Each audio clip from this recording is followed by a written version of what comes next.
Biashara imeisha, biashara imeisha.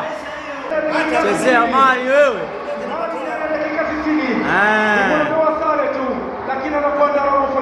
Noma sana, noma sana. Lakini anakwenda robo finali. Kupanga ni kuchagua. Mali walichagua hivi na wanakwenda Tunisia, wanarudi nyumbani. Tazama scoreboard inaposoma, huwezi kuamini.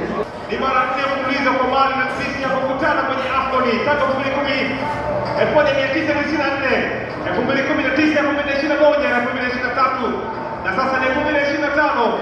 Lakini Mali ndiye ambaye ameendelea kuwa bora zaidi ya Tunisia.